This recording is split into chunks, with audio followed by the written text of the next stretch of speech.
미국은 훈련장에서 국가 전략 하나를 통째로 잃었습니다. 최신형 항공모함, 핵잠수함, 이지스함. 수백조 원이 넘는 전력이 단 한 척의 낡은 디젤 잠수함에게 무너졌죠. 레이더에 잡히지 않았고 음파에도 감지되지 않았습니다. 전함 30척이 순식간에 격침 판정을 받았습니다. 그날 림팩 훈련장에서는 세계 최강이라던 미 해군이 단 한 발도 쏘지 못한 채 몰살당했습니다. 그리고 더 충격적인 건 그 모든 작전이 단 한 척의 한국산 잠수함에서 시작됐다는 겁니다. 이건 훈련이 아니라 경고입니다. 미 국방부 전략가가 백악관 회의에서 남긴 말입니다. 우린 이제 바다를 설계할 수 없습니다. 왜냐하면 바닷속에 한국이라는 유령이 생겼기 때문입니다. CNN, 뉴욕타임즈, BBC는 긴급 논평을 내놨습니다. 훈련 중 발생한 가장 충격적인 전략 붕괴. 이제 그 진실을 직접 들려드리겠습니다. 저는 에드워드 브레넌입니다. 미국 해군 전력평가국에서 30년 넘게 근무했고 지금은 해군전쟁대학에서 전략학 명예교수로 활동하고 있습니다. 군 생활 동안 저의 주요 임무는 아주 단순했습니다. 전쟁을 숫자로 계산하고 해군의 승률을 확률로 매기는 일. 말하자면 저는 바다 위의 전쟁을 설계하던 사람이었죠. 그리고 그 설계 안에 한국이라는 나라의 이름은 처음부터 존재하지 않았습니다. 1990년대 후반까지만 해도 우리는 한국 해군을 보조 세력 정도로만 취급했어요. 지상 전투에서는 꽤 강하다지만 해상 전력은 미군의 그림자에 가려져 있고 일본이나 호주의 해군력에 비해선 많이 부족하다고 평가되었거든요. 무엇보다 잠수함이라는 전력은 아무리 첨단 장비를 갖췄다 해도 100년 넘는 운용 경험 없이는 절대 전장에서 살아남지 못한다는 게 통설이었습니다. 그런데 그 통설을 단 30년도 안 되는 시간 안에 박살낸 나라가 하나 있었습니다. 그날은 하와이의 태양이 무기처럼 내리쬐던 1998년 7월 17일이었습니다. 저는 미 해군 림팩 사령부의 작전 통제실에서 모니터 앞에 앉아 있었습니다. 전 세계 해군이 총출동한 림팩 훈련은 말 그대로 바다 위의 올림픽이자 전쟁의 리허설이었죠. 참가국들의 전함, 구축함, 이지스함, 잠수함이 실전처럼 움직이며 서로의 전술을 겨루는 자리였습니다. 그해 림팩에는 처음으로 대한민국 해군 소속 잠수함이라는 단어가 작전 계획서에 등장했습니다. 이름은 장보고함. 배수량은 1200톤 남짓. 미국 해군 기준으로는 훈련용 수준도 안 되는 소형 잠수함이었죠. 솔직히 기대는커녕 걱정이 앞섰습니다. 이거 너무 쉽게 들키는 거 아닌가요? 실수하면 망신 아닌가요? 작전 참모들 대부분이 고개를 끄덕였고 저 역시 같은 생각이었습니다. 오전 9시 모의 전투가 시작됐습니다. 모든 잠수함은 각자 할당된 해역으로 출발했고 적군 역할의 연합전단은 중앙 통로를 지나가게 되어 있었죠. 미 해군의 최신형 원자력 잠수함은 이미 작전 해역에 도달해 있었고 일본과 캐나다, 호주도 완전 무장 상태였습니다. 그런데 그때였습니다. 장보고함이 해역에 진입하자마자 신호가 뚝 끊겼습니다. 이건 좋은 신호였습니다. 잠수함은 원래 레이더에 잡히지 않아야 하니까요. 다만 문제는 그 이후였습니다. 그 배가 어디 있는지 아무도 몰랐습니다. 2시간, 3시간이 지나도 장보고함의 위치를 추적한 국가는 단 하나도 없었습니다. 그냥 바다 밑 어딘가에서 사라져버린 겁니다. 실시간 교신도 없고 작전 보고도 없습니다. 저는 불안함에 뒷목을 문지르며 중얼거렸습니다. 이거 실종된 거 아냐? 그런데 4시간 후 모의 전투 결과 보고서가 올라왔습니다. 장보고함, 적 전함 13척 격침. 모든 공격 은닉 상태에서 성공. 레이더 탐지 0회. 생존 확인. 순간 작전실 전체가 얼어붙었습니다. 특히 우리 미 해군의 자랑, 로스앤젤레스급 핵잠수함. 2척이 그 작은 한국 잠수함에게 동시에 격침당했다는 건 도무지 믿기 힘든 현실이었습니다. 심지어 공격이 시작되기 전까지 단 한 명도 그 잠수함의 위치를 몰랐고 심지어 끝까지 몰랐습니다. 보통 이런 훈련에서 성공적인 격침 하나만 해도 상을 받습니다. 그런데 이건 13척, 그것도 잠수함에서 단독으로. 그날 이후 장보고는 림팩의 전설이 되었습니다. 미 해군 내부 회의에서조차 이 사건은 전례 없는 충격으로 받아들여졌고 그날 이후 한국 해군은 더 이상 보조 전력으로 불리지 않게 되었죠. 미 해군 고위 장성 중 한 명은 이렇게 말했습니다. 브레넌, 저건 군함이 아니야. 유령이야. 하지만 이건 시작에 불과했습니다. 2004년 림팩 훈련. 다시 하와이로 향했습니다. 이번엔 직함이 조금 바뀌었습니다. 작전 시뮬레이션 책임 분석관. 영광스러운 자리였지만 그 당시 한국이 다시 온다는 소식을 듣고 마음 한구석이 불편했죠. 6년 전 장보고함이 벌인 그 학살극이 제 뇌리에 생생했거든요. 하지만 대부분의 미국 장교들은 이번에도 대수롭지 않게 생각했어요. 한국은 이번에도 잠수함을 출전시켰습니다. 배수량 1800톤. 장보고급 개량형. 숫자만 보면 여전히 중형에 불과했습니다. 그런데 느낌이 달랐습니다. 무언가 겉모습만 작은 것 같았어요. 전술 장교 한 명이 농담처럼 말했습니다. 이번에도 한국 잠수함이 항공모함이라도 잡아먹으면 전설 인정이죠. 그때 웃었던 동료들. 몇 시간 뒤 그 표정은 싸늘하게 굳었습니다. 작전이 시작되자 또다시 장보고급은 바닷속으로 조용히 사라졌습니다. 그리고 6시간 후 작전실의 모니터에 첫 보고가 올라왔습니다. 미 해군 항공모함 존씨. 스테니스 격침. 호위 이지스함 2척 격침. 순양함 2척 추가 격침. 탐지 기록 없음. 피격 잠수함 생존 확인. 물론 이 모든 결과는 실제 전투가 아닌 모의 시뮬레이션 기반 판정이었습니다. 실탄도 진짜 피해도 없었죠. 하지만 결과는 엄연했습니다. 만약 실전이었다면 미 해군 전단 하나가 사라졌을 것. 그게 훈련 분석팀의 결론이었습니다. 커피 잔이 손에서 떨어졌습니다. 이건 실수가 아니라 완벽한 설계였죠. 더 기가 막힌 건 그 모든 공격이 단 한 척 한국 해군의 장보고급 잠수함에 의해 이루어졌다는 점이었습니다. 그날 이후 미 해군은 대잠수함 전담 사령부를 신설하게 됩니다. 전례 없는 일이었어요. 이유는 간단했습니다. 한국 해군의 잠수함이 너무 강해서 대응이 필요하다. 이게 공식 문서에 적힌 문장이었습니다. 믿기 어렵겠지만 전 세계 해군이 참가한 훈련에서 그날 한국이 가장 높은 격침 점수를 기록한 사례 중 하나로 남았습니다. 누군가는 농담처럼 말했어요.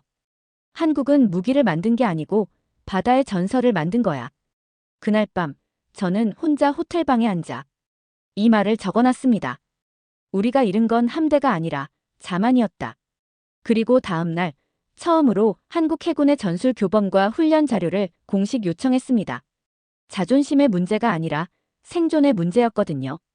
이 작은 나라의 침묵은 바다를 통째로 뒤집는 힘이 있었습니다. 그 이후 제가 한국 무기에 대해 다시 생각하게 된 계기는 한마디로 도저히 고장나질 않는다는 거였습니다. 림팩 이후 미국 해군 분석팀은 K9 자주포, K2 전차, 장보고급 잠수함의 시뮬레이션 성과 외에도 현장 내구도 보고서를 따로 작성했습니다. 그 보고서 제목이 인상 깊었습니다. 이건 전투용이 아니라 생존용이다. 당시 저는 그 의미를 완전히 이해하지 못했습니다. 그런데 몇 달 뒤 한국에 직접 와서 현장을 둘러보며 알게 됐습니다. 이 나라에서 무기가 망가지면 사람이 죽는 곳이구나. 그리고 그걸 막기 위해 처음부터 망가지지 않도록 만든 무기들이란 걸요. 처음 도착한 곳은 강원도였습니다. 육군 훈련장을 찾았는데 지도상으로는 도로가 있었지만 실제론 진흙밭, 자갈, 얼음, 급경사로 뒤엉킨 말도 안 되는 지형이었죠. 심지어 그날 날씨는 눈과 비가 동시에 내리고 바람까지 불어 체감온도는 영하 15도였습니다. 그런데 그 한가운데서 K2 전차가 마치 사람처럼 유연하게 경사면을 기어오르고 있었어요. 흙탕물이 튀고 차체가 흔들리는데도 엔진음은 일정했고 내부에서 포신이 정확히 목표를 따라 움직이더군요. 솔직히 이런 환경에서 훈련을 한다는 게 믿기지 않았습니다. 미국 남부의 사막, 북유럽의 눈밭, 동남아의 밀림 중 하나만 겪어도 벅찬데 한국은 1년에 4번을 전부 겪는 나라였거든요. 황사, 장마, 폭염, 폭설. 심지어 하루에 이 모든 게 번갈아 나타나는 날도 있다고 들었습니다. 그러니 올웨더 전천후 무기라는 표현이 괜히 나온 게 아니었습니다. 한국의 무기는 실전용이 아니라 기후 재난 속에서 고립된 군인이 마지막까지 살아남기 위한 무기였어요. K9 자주포도 마찬가지였습니다. 실전 투입 전 한국 국내에서 거치는 시험 주행이 정상적인 나라라면 파괴 시험 수준이었습니다. 진흙, 눈, 45도 경사, 모래, 바위. 그리고 극한 습도와 온도 속에서 수백 시간 연속 운용 테스트를 통과해야만 실전에 배치된다고 했습니다. 의아해서 물었죠. 이렇게까지 테스트하는 이유가 뭡니까? 그 한국 장교가 말했습니다. 고장이 나면 죽거든요. 한국은 그런 나라예요. 전쟁이라는 비상 상황보다 그보다 더한 일상이 기다리고 있다는 나라. 국토 대부분이 산이고 평지가 드물며 사계절이 모두 극단적인 이곳에서 병사가 살아야 나라가 산다는 전제. 그게 바로 한국 무기의 기본 철학이었습니다. 그 순간 깨달았습니다. 왜 한국 무기는 수출 이후 세계 각국에서 고장이 안 난다는 소문이 도는지. 왜 노르웨이, 핀란드, 이집트, 베트남 같은 서로 다른 기후의 나라들이 K9에 열광하는지. 이 나라의 날씨가 만든 괴물들이었기 때문입니다. 북풍이 바이킹을 만들었다는 말이 있습니다. 한국은 그보다 훨씬 더 복잡한 자연을 가졌고 그 환경이 바이킹을 넘는 생존 전사를 만들었습니다. 이제야 이해가 됐습니다. 왜 잠수함조차 그렇게 단단하고 끈질기고 조용한지. 사실 군사 기술이란 건 시간과 전통, 그리고 전수와 훈련의 결과물이라 믿어왔어요. 핵잠수함, 항공모함, 이지스 구축함 같은 무기들은 몇 세대에 걸쳐 서서히 진화해오며 지식과 노하우가 축적된 국가만이 다룰 수 있는 영역이라고. 그런데 한국은 그 모든 공식을 부숴버렸습니다. 저는 한국 해군의 연역을 처음부터 다시 조사했습니다. 놀라운 건 이 나라가 잠수함을 운용한 지 채 30년도 안 됐다는 사실이었죠.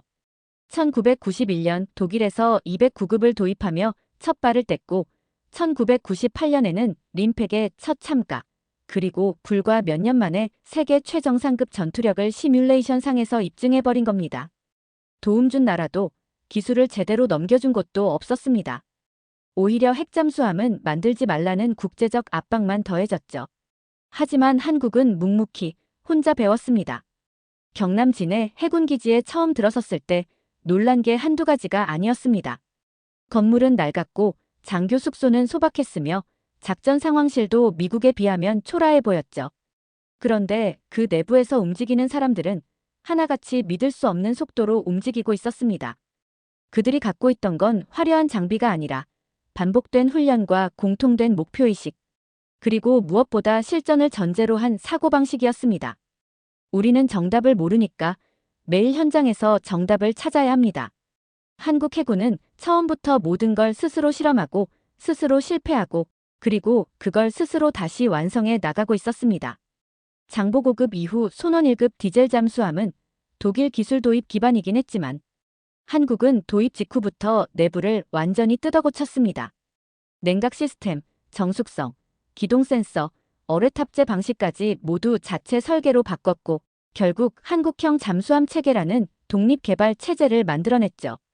제가 가장 충격을 받은 건 SLBM, 그러니까 잠수함 발사 탄도미사일 개발 성공 소식이었습니다. 당시 미국과 프랑스를 제외하면 이 기술을 독자적으로 가진 나라는 손에 꼽혔습니다.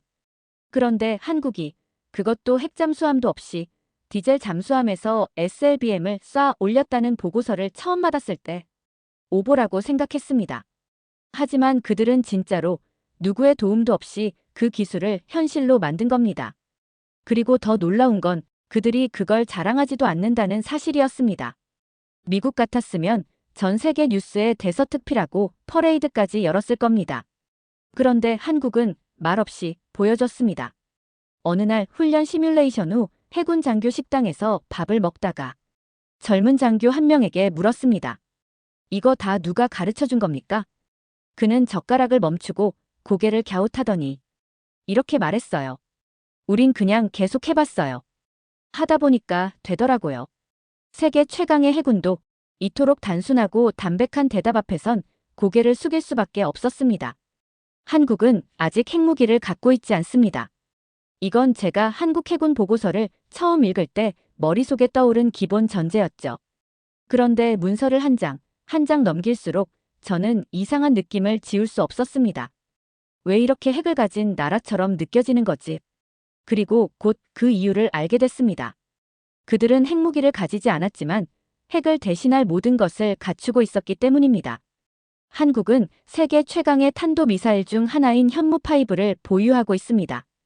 길이 12m, 사거리 3,000km, 지하 100m까지 관통 가능. 파괴력만 보면 사실상 전술 핵무기에 버금가는 수준입니다.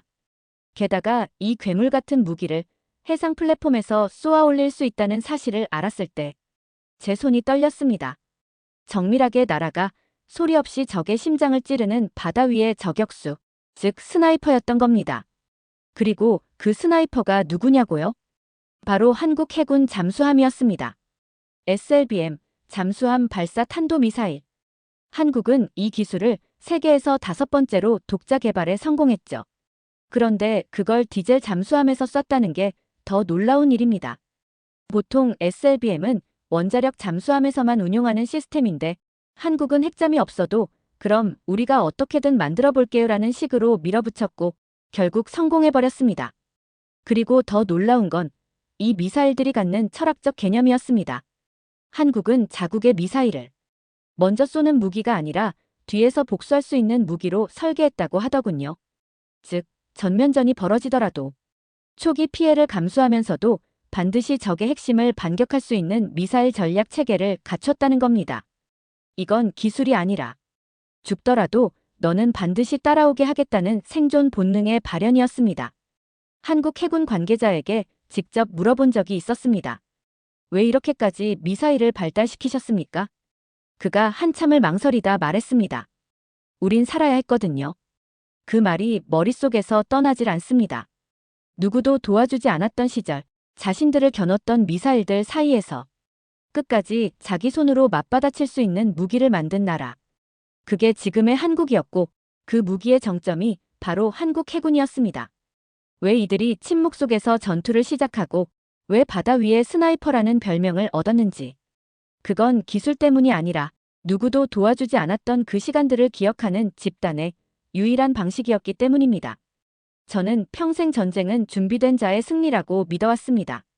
그 준비란 곧 장비와 전략, 경험이 축적된 실전 데이터의 총합이라고 배워왔고 그렇게 평가해왔죠.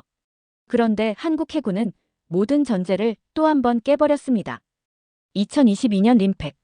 이번에도 한국은 참가했고 그 중심엔 괴물이 있었습니다. 도산 안창호함. 수직 발사관을 장착하고 SLBM을 운용하며 미국, 프랑스를 제외하곤 전 세계에서 유일하게 전략 디젤 잠수함을 만든 국가. 그 자체로 하나의 움직이는 해적이지였습니다. 그런데 첫 보고서를 받아본 순간 저는 멍해졌습니다. 훈련 개시 3시간 내 적함 열척 격침. 탐지 이력 없음. 탈출 성공률 100%. 그리고 결정적으로 2022년 림팩 후반부에 공개된 교전 시뮬레이션 결과 KSS-3가 단독 작전으로 30척을 격침한 가상 전투 보고서는 훈련장을 싸늘하게 얼려버렸습니다. 이건 단순한 훈련이 아니었습니다. 실전을 리허설로 소화하는 한국 해군의 전술 시연이었죠. 한국 해군은 매년 림팩에서 실패하지 않는 움직임, 들키지 않는 침투, 확정된 피격을 선보였습니다. 그리고 그 과정은 단 한 번도 요행이나 운으로 판명된 적이 없었습니다. 왜일까요? 그 답은 훈련 철학에 있었습니다. 한국 해군은 림팩을 단순한 국제훈련이 아니라 실제 전쟁이 일어났을 경우를 전제로 한 연습으로 접근하고 있었던 겁니다. 림팩이 리허설이라면 그들은 리허설에서 죽는 걸 실제 전사로 간주하고 행동했어요. 미국 해군이 50%의 실전 시뮬레이션이라면 한국 해군은 150%의 실전을 연기하고 있었습니다. 그 차이가 결과를 만들었습니다. 브레넌, 이건 훈련이야.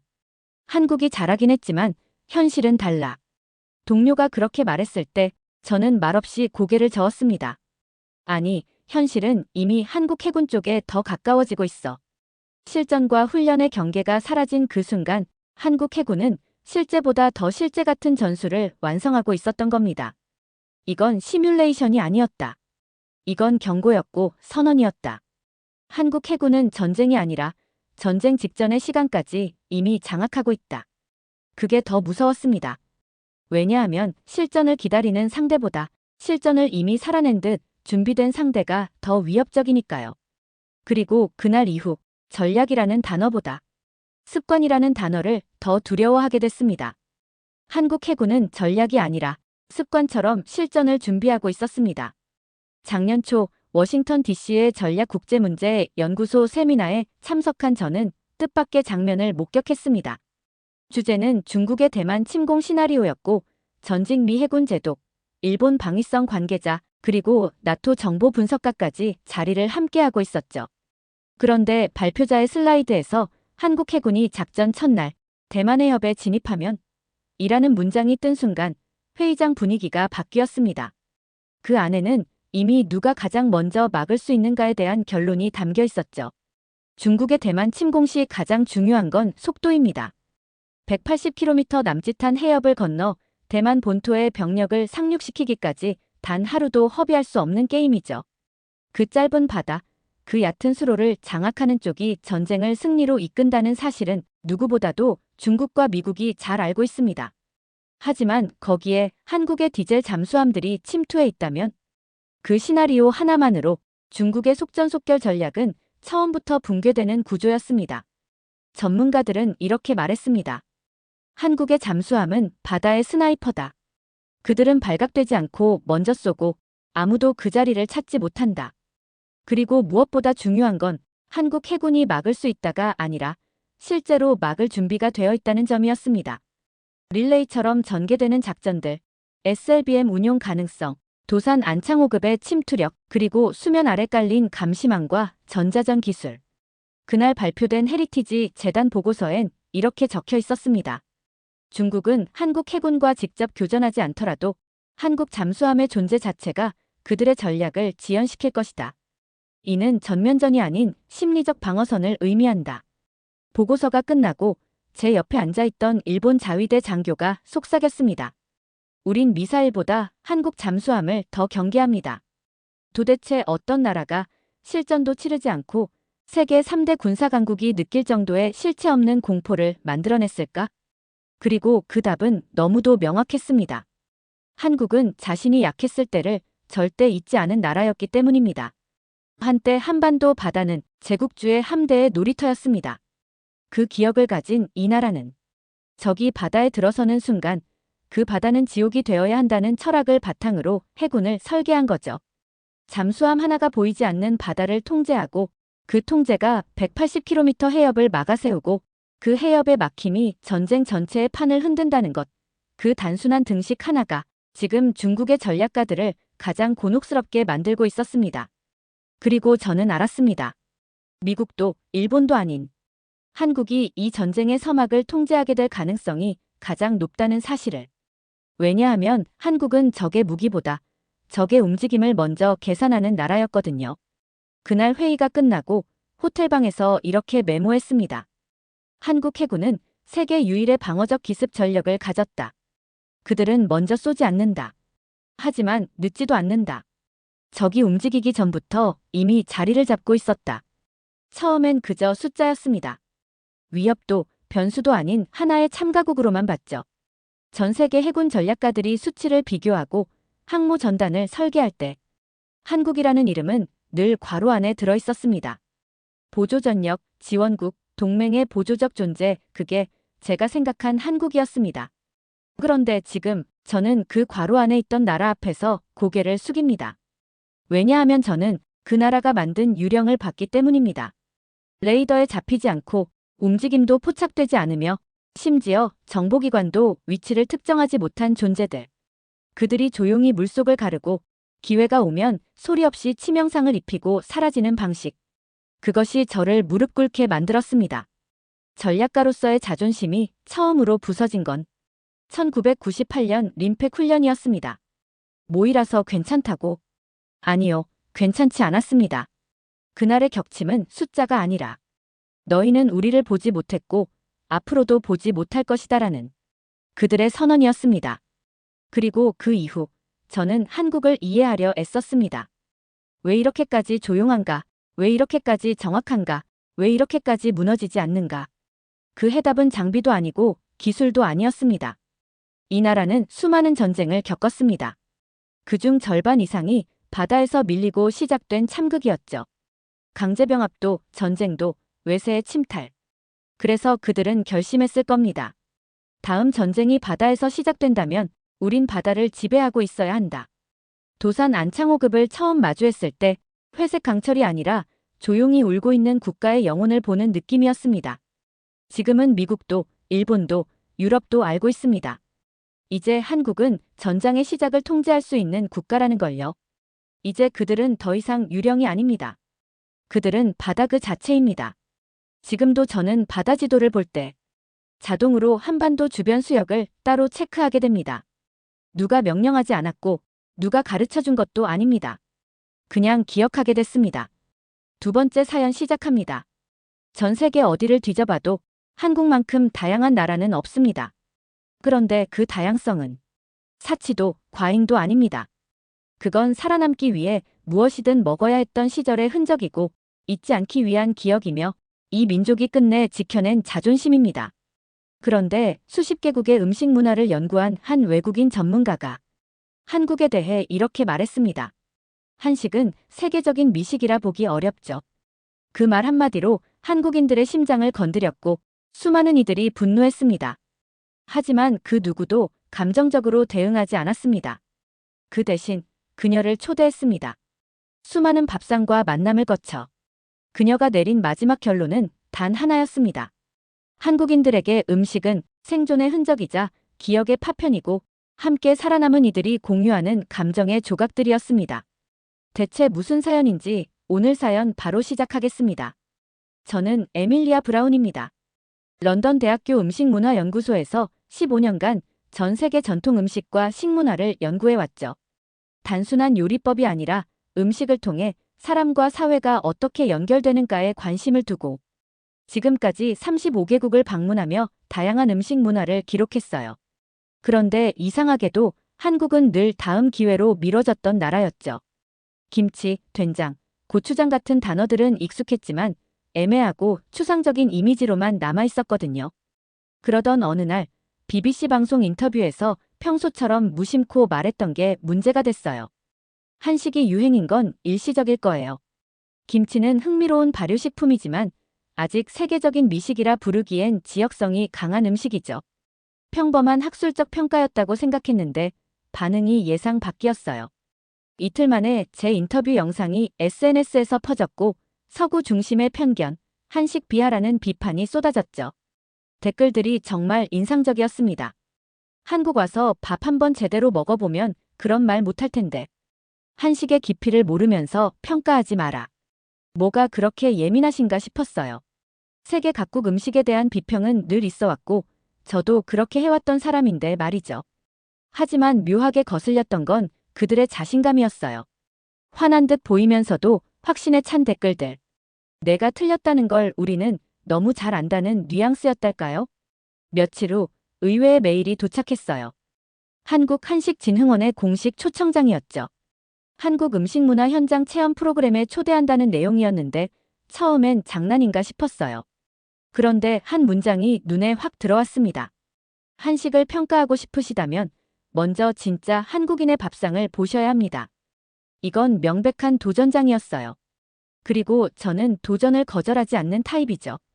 그렇게 비행기 티켓을 예약했고 도대체 뭐가 그렇게 대단하다는 건가라는 생각으로 인천공항에 내렸어요. 입국장을 나서자 깔끔한 정장을 입은 통역사 한 분이 플랜카드를 들고 서 있더군요. 제 일정 동안 함께할 가이드이자 통역사 진세희 씨였습니다. 에밀리아 박사님 맞으시죠? 멀리 오시느라 고생 많으셨어요. 앞으로 밥상 하나하나가 박사님 시야를 바꿔드릴 거예요. 첫 인상은 부드러웠지만 말투에 묘하게 자신감이 섞여 있었죠. 서울에서의 두 번째 날 아침 10시에 첫 식사 일정이 잡혀 있었어요. 호텔 조식을 기대했는데 전통 한정식을 준비해 두었다고 하더군요. 아침부터 전통 음식이라니 살짝 당황스러웠죠. 박사님, 오늘은 종로에서 한정식을 드셔보실 거예요. 한국은 아침부터 김치찌개, 설렁탕, 갈비탕도 먹어요. 진세희 씨의 말에 고개를 갸웃했어요. 지금 시간이 아침 10시인데요. 이런 음식들이요? 네, 오히려 아침이 든든해야 하루가 편하다는 분들도 많답니다. 식당에 도착하니 안채 같은 구조의 전통 한지문이 펼쳐져 있었고 직원들이 정중히 안내해 주셨죠. 그리고 곧 등장한 건 제가 예상했던 것보다 훨씬 풍요로운 식사였어요. 김치만 3종류, 나물은 5가지, 된장국, 생선구이, 전, 장아찌, 고기류까지. 그 수를 세다 말 정도였어요. 세희 씨, 이게 전부 제 식사인가요? 그럼요. 혼자 드시는 상이에요. 한국에서는 흔한 구성이고요. 믿기지 않았어요. 음식의 양이 아니라 그 안에 담긴 의도가 궁금해졌죠. 유럽 미식의 미니멀리즘과는 완전히 다른 접근법이었으니까요. 그때 세희 씨가 흥미로운 이야기를 들려주었어요. 박사님, 한국에는 먹는 게 남는 거다라는 말이 있어요. 인생에서 진짜 남는 건 잘 먹은 기억이라는 뜻이죠. 돈도 명예도 다 사라져도 그때 누구랑 뭘 먹었는지는 오래 기억되거든요. 먹고 죽은 귀신은 때깔도 곱다라는 속담도 있어요. 배부르게 죽으면 그것도 복이라는 의미고요. 유럽에서는 절제와 균형을 미덕으로 삼는데 여기선 최대한 잘 먹이고 나누는 것이 미덕인 듯 했어요. 이렇게 많은 반찬을 매일 준비한다는 건 상당한 시간과 노동이 필요하지 않나요? 세희 씨는 고개를 끄덕였어요. 그렇죠. 그런데 한국에서는 그게 정성이에요. 손이 많이 간다는 건 곧 신경을 쓴다는 뜻이고요. 음식에 시간을 투자하는 것은 사람에게 마음을 쓰는 방식이니까요. 식사가 끝나갈 즈음 세희 씨는 의미심장한 말을 덧붙였습니다. 한국 사람들이 음식에 이렇게 진심인 데는 이유가 있어요. 별 생각 없이 넘겼지만 그 말이 자기 전 뇌리에 계속 맴돌았어요. 음식에 진심인 이유. 학문적으로 분석하자면 문화적 상징, 사회적 의례 등으로 풀 수 있겠지만 직감적으로 더 깊은 무언가가 있다고 느꼈죠. 다음 일정은 전라도 농가 방문이었어요. 직접 밥상을 경험한다는 말이었지만 구체적으로 어떤 상황일지 전혀 감이 오지 않았죠. 서울에서 출발해 몇 시간 동안 고속열차를 타고 다시 차량으로 깊은 시골 마을로 들어갔어요. 한옥집에 들어가니 연세 지긋하신 할머니 한 분이 저희를 조용히 맞아주셨어요. 마루에 펼쳐진 작은 밥상 위에는 그동안 제가 본 그 어떤 요리보다 간단하지만 정돈된 음식들이 차려져 있었죠. 세희 씨가 속삭이듯 말했어요. 이게 평소에 어르신들이 드시는 식사예요. 재료도 흔하고 조리법도 어렵지 않지만 그 속엔 몇십 년이 담겨 있답니다. 할머니는 별다른 인사 없이 젓가락으로 생선살을 발라 제 앞에 살짝 놓아주셨어요. 가시 있으니까 조심해서 드셔요. 그 장면이 낯설면서도 묘하게 따뜻했어요. 외국인인 제가 낯선 손님일 텐데도 가족처럼 챙겨주는 태도에 순간 말을 잊었죠. 음식을 대접하는 게 아니라 저라는 사람 자체를 받아들이는 듯한 느낌이었어요. 이 많은 반찬을 매일 준비하신다는 게 쉽지는 않으실 텐데요. 할머니는 웃음을 머금고 대답하셨죠. 힘들긴 해도 먹는 걸 대충 하면 사람이 허해져. 허해진다. 그 표현이 생소했지만 묘하게 마음을 찔렀어요. 무나물은 너무도 부드러워 입안에서 쉽게 풀어졌고 조기도 간이 세지 않아 담백했죠. 세희 씨가 설명했어요. 할머니가 맵고 짠 걸 일부러 피하셨어요. 외국인이라고 하니까 자극적인 음식은 부담되실까봐 그러신 거죠. 그 말에 다시 놀랐어요. 상대가 어떤 사람인지 생각하고 그에 맞춰 조리하는 문화라니. 그날 밥 한 끼를 먹었을 뿐인데 누군가의 시간과 배려를 받았으며 그들의 감정 구조를 조금은 이해하게 되었습니다. 식사가 끝나갈 무렵 식탁을 바라보며 생각했어요. 이건 상차림이 아니라 구성된 마음의 지도구나. 전라도에서의 밥상 체험 이후 협회에서는 더 깊은 음식의 뿌리를 보여주고 싶다며 강원도 어느 산골 마을로 안내했어요. 이번에는 식사뿐 아니라 지역 어르신들과의 인터뷰도 포함된 일정이었죠. 조용한 마을 회관에서 70이 넘은 어르신 몇 분이 저를 기다리고 계셨어요. 진세희 씨가 통역을 맡아주셨고 차분히 인사를 드렸습니다.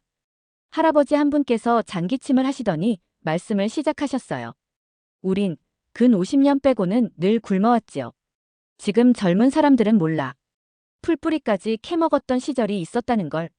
그 말에 눈을 깜빡였어요. 풀뿌리까지 먹었다는 표현은 은유가 아니라 실제 경험이었던 거예요. 다른 어르신들의 이야기도 구체적이고 생생했죠. 보리가 익기 전 시기, 보릿고개라 불리는 계절에는 쌀밥은커녕 잡곡도 귀했고 도토리, 나무껍질, 칡뿌리까지 삶아 먹으며 버텼다고 하셨어요. 한 할머니는 웃으시며 말씀하셨죠. 어릴 땐 도토리 가루 풀어서 죽 끓인 게 생일상이었다니까. 지금 같으면 강아지도 안 먹을 거지만 그땐 그게 최고였어. 어르신들의 말에는 한탄이나 불만보다 그 시절을 견뎌낸 자의 단단함이 묻어 있었어요. 하지만 저는 충격을 숨길 수 없었죠. 지금처럼 다양한 음식 문화가 존재하는 이 나라가 불과 한 세대 전만 해도 먹을 것이 없어 먹을 수 있는 것이라면 뭐든 시도했던 나라였다니. 믿기 어려웠습니다. 세희 씨는 조용히 덧붙였어요. 그래서 어르신들 중엔 아직도 밥을 남기면 안 된다고 하세요. 그건 절약이 아니라 기억이에요. 이 민족에게 음식은 단순한 일상이 아니었어요. 고통을 극복한 증거이자 살아남은 증표였던 거죠.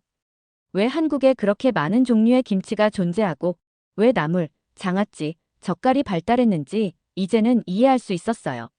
풍요 속 다양성이 아니라 절박함 속 실험과 생존의 결과였습니다. 마지막으로 어르신들께 질문을 드렸어요. 지금은 음식이 넘쳐나는 시대인데 예전 시절을 떠올리면 어떤 기분이 드시나요? 잠시 침묵 후 한 분이 대답하셨어요. 밥 냄새만 나도 감사하지. 지금은 뭐든 먹을 수 있는 세상이니까. 그 대답은 저를 조용히 부끄럽게 만들었어요. 한국인이 먹는 것에 집착한다는 말은 과장이 아니었습니다. 그건 아주 긴 시간 동안 굶주림과 싸워온 민족이 마침내 스스로에게 허락한 생존의 본능이자 무너진 존엄을 다시 세운 방식이었습니다. 강원도에서의 인터뷰 이후 저는 한국 음식의 역사적 맥락을 진지하게 고민하게 되었어요. 서울로 돌아오는 길, 창밖을 오래 바라보며 도토리죽, 칡뿌리, 나무껍질, 이 단어들이 머릿속을 떠나지 않았죠. 세희 씨, 요즘 한국 젊은이들도 그런 음식 이야기를 들어요? 그녀는 고개를 끄덕였어요. 직접 겪지는 않았지만 대부분 알아요. 어르신들이 자주 말씀하시거든요. 그래서 한국에선 고급 레스토랑에서도 도토리묵, 칡냉면 같은 궁핍의 음식을 현대적으로 재해석해 내놓는 경우가 많아요. 과거의 상처를 새로운 창조로 승화시키는 거죠. 이 말이 제 연구자적 호기심을 자극했어요. 음식이라는 매개체를 통해 세대 간의 기억과 경험이 전달되는 방식이 특별했거든요. 추억의 맛을 되살리는 것이 아니라 고통의 기억을 영광으로 바꾸는 음식 문화라니. 이런 접근은 다른 나라에서 좀처럼 보기 힘든 것이었습니다. 며칠 후 협회에서 서울 외곽의 40년 된 순댓국집으로 안내해 주셨어요. 작은 가게였지만 점심시간이 되자 사람들로 꽉 찼고 중장년 남성들이 주로 식사를 하고 계셨죠. 가게 안에는 오랜 시간 쌓인 육수 냄새와 시간이 만든 벽지의 색감이 묘한 안정감을 줬어요. 순댓국 한 숟갈을 떠보니 진하고 구수한 맛이 혀끝에 맴돌았어요.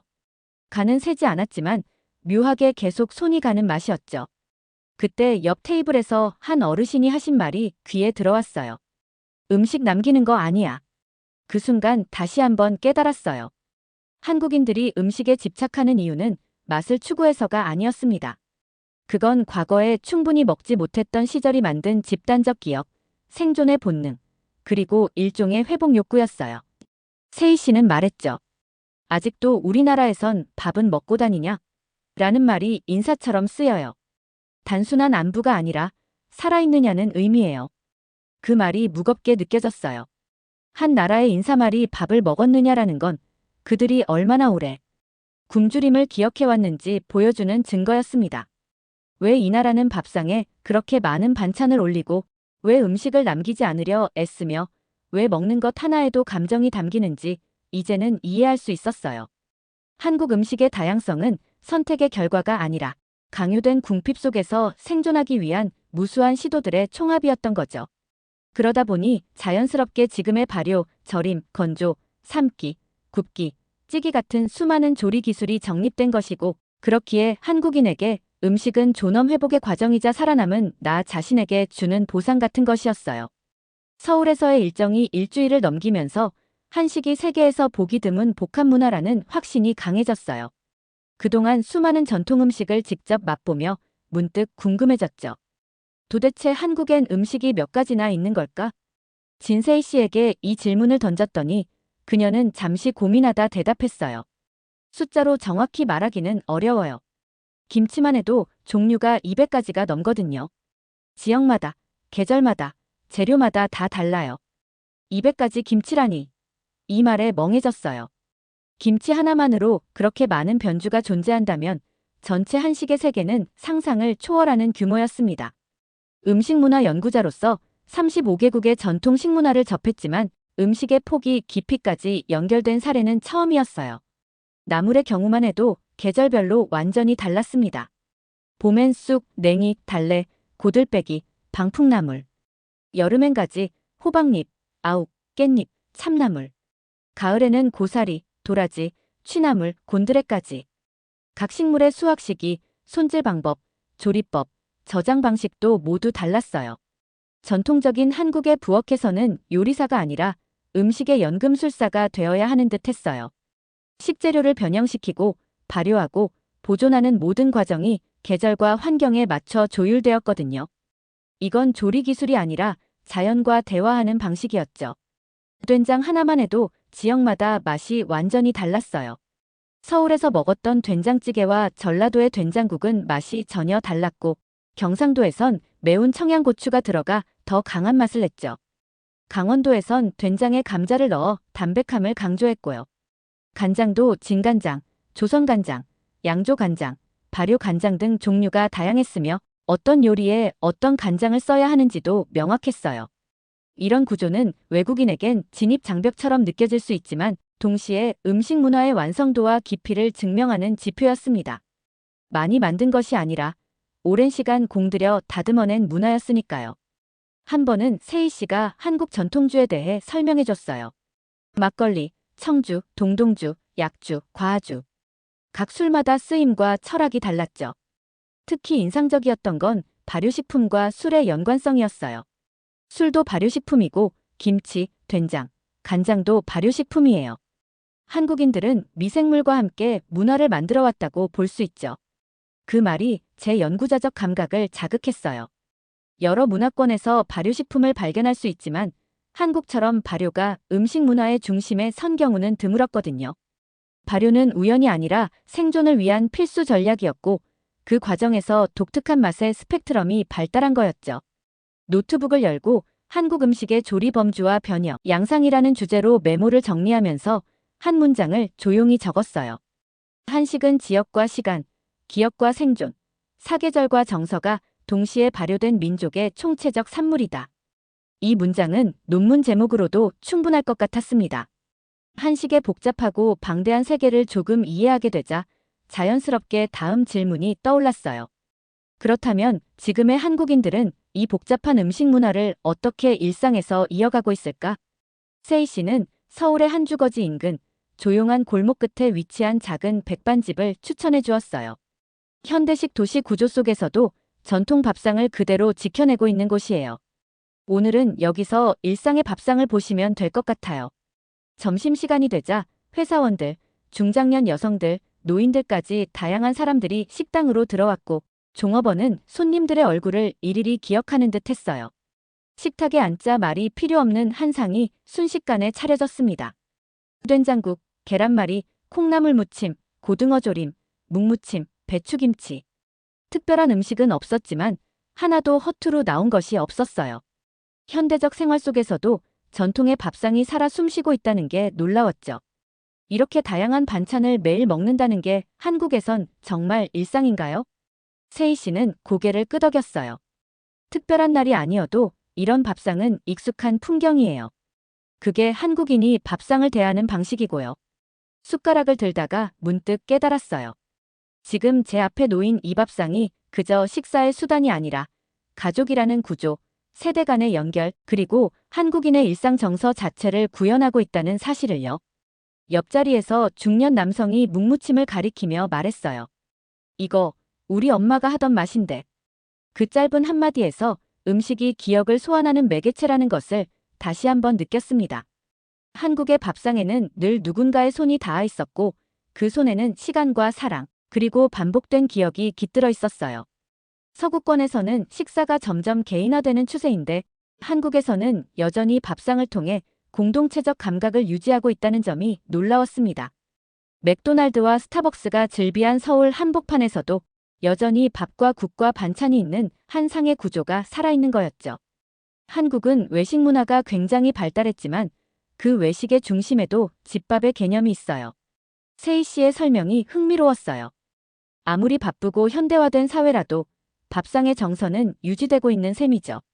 저는 그녀의 말에 깊이 공감했어요. 산업화와 현대화가 급속도로 진행된 나라에서 음식 문화만큼은 그 전통적 영혼을 잃지 않고 있었거든요. 식당의 인테리어, 식기, 주문 방식은 현대적으로 변했을지 몰라도 밥상이 전달하는 감정의 구조는 수십 년 전과 크게 다르지 않았습니다. 식사를 마친 후 저는 주변을 둘러보며 조용히 말했어요. 세희 씨, 이 나라 사람들은 식사를 통해 정말 많은 걸 하고 있네요. 그녀는 웃으며 답했어요. 밥상 앞에서 울기도 하고 웃기도 하고 화해도 해요. 어떤 집은 말보다 숟가락 소리가 더 많은 대화일 때도 있죠. 그 말이 깊게 남았어요. 밥상이 곧 대화의 장이고 기억의 재생장치이며 마음을 전하는 수단이라는 것. 저는 그것이야말로 한국 음식 문화의 핵심이라고 생각했습니다. 한국에 도착한 지 2주, 저는 이제 무의식적으로 김치를 찾게 되는 자신을 발견했어요. 미국이나 유럽에서 며칠 머물다 돌아온 한국인들이 김치가 그리웠다고 말하는 심리를 조금은 이해할 수 있게 되었죠. 세희 씨에게 물었어요. 해외에 나간 한국인들은 무엇을 그리워할까요? 그녀는 잠시 생각하더니 대답했어요. 김치, 된장찌개. 하지만 사실은 그 맛보다 그 음식이 담고 있는 마음의 맛을 그리워하는 것 같아요. 고향, 가족, 어린 시절에 엄마가 해주던 음식의 기억. 그런 것들이요. 음식과 정체성이 이렇게 깊게 연결된 문화는 드물다고 생각했어요. 물론 이탈리아인들도 파스타를 사랑하고 프랑스인들도 바게트에 자부심을 느끼지만 한국인들의 음식에 대한 애착은 그 이상이었습니다. 그것은 단순한 음식 사랑이 아니라 민족적 생존과 직결된 정서적 유대였어요. 어느 날 저는 세희 씨와 함께 서울의 한 대형마트를 방문했어요. 놀랍게도 그곳에는 수십 종류의 김치와 장류 제품들이 있었죠. 더 놀라운 건 그걸 사는 사람들의 진지함이었어요. 여러 브랜드를 비교하고 원산지를 확인하고 첨가물 목록을 꼼꼼히 읽는 모습이 인상적이었습니다. 한국인들에게 식재료 쇼핑은 가족의 건강과 행복을 책임지는 중요한 결정이죠. 세희 씨의 말에 고개를 끄덕였어요. 또 다른 날에는 한강공원에서 피크닉을 즐기는 가족들을 보았어요. 그들이 들고 온 도시락 통에는 김밥, 유부초밥, 떡볶이, 과일까지. 마치 작은 한정식을 옮겨놓은 듯 했죠. 한국인들은 소풍 가서도 제대로 먹어야 한다고 생각해요. 세희 씨가 웃으며 설명했어요. 간단히 샌드위치 하나로 끝내는 건 상상도 못하죠. 이런 경험들을 통해 한국인들의 음식 정체성이 얼마나 강력한지 실감했어요. 그것은 외부의 영향을 받으면서도 자신의 핵심을 지켜나가는 살아있는 문화유산 같았습니다. 서울에서의 마지막 밤, 세희 씨가 제안했어요. 박사님, 오늘은 저희 집에서 저녁 드시고 가시는 거 어떠세요? 어머니께서 직접 밥을 준비하신대요. 흔쾌히 수락했습니다. 연구자라는 직업을 갖고 있지만 마지막 날만큼은 하나의 손님으로 가정집 밥상을 체험해보고 싶었거든요. 세희 씨의 집은 서울 외곽의 아파트 단지였어요. 거실에 놓인 식탁 위로 따뜻한 상차림이 차려졌고 그 중심엔 중년의 여성이셨던 세희 씨의 어머니가 앉아 계셨죠. 외국에서 오셨다니 제가 뭘 대접해드려야 할지 고민했어요. 저는 웃으며 고개를 숙였어요. 이미 충분히 감사합니다. 이렇게 초대해 주신 것만으로도요. 식사는 조용히, 그러나 아주 정성스럽게 흘러갔어요. 다들 음식을 설명하기보다 그저 나누었죠. 저도 자연스럽게 숟가락을 들게 되었고 된장찌개의 익숙한 구수함이 입안에 퍼졌을 때 묘한 감정이 밀려왔어요. 이제는 이 맛이 낯설지 않구나라는 느낌이었죠. 식사 중에 세희 씨의 어머니가 말씀하셨어요. 외국분들은 이해하기 어려울지도 몰라요. 우리나라 사람들이 왜 이렇게까지 먹는 걸 중요하게 생각하는지 말이죠. 근데 우리는 먹는 게 전부였던 시절이 있었거든요. 그 말은 회상이 아니라 삶 전체를 정리한 문장처럼 느껴졌어요. 처음 한국에 왔을 때 저는 이 나라의 음식을 단지 특이한 조리법으로만 보았습니다. 처음엔 낯설고 때로는 과하다고 생각했지만 지금은 완전히 다르게 보여요. 한식은 생존의 흔적이자 기억의 파편이고 함께 살아남은 이들이 공유하는 감정의 조각들이었습니다. 저는 이제 압니다. 한국인은 음식을 통해 서로를 기억하고 세대를 연결하며 자신의 존재를 증명합니다. 식사를 마친 뒤 저는 마지막 기록을 위해 노트북을 꺼냈습니다. 그리고 다음과 같은 문장을 적었어요. 한국에서 음식은 요리법이 아니라 살아남은 사람들이 쌓아온 기록이며 사라지지 않은 역사다. 이 말은 제가 이 땅에서 직접 느끼고 체험한 가장 인간적인 진실이었습니다. 한국의 밥상은 과거를 담고 있었고 한국의 사람들은 그 밥상을 통해 자신들의 시간을 나누고 있었습니다. 저는 이제 돌아갑니다. 하지만 그 밥상의 무게만큼은 가벼워지지 않을 것 같습니다. 오늘 사연이 재미있으셨다면 구독과 좋아요, 알림 설정까지 부탁드립니다. 더 재미있는 사연으로 돌아오겠습니다. 이상 감동탐험이었습니다.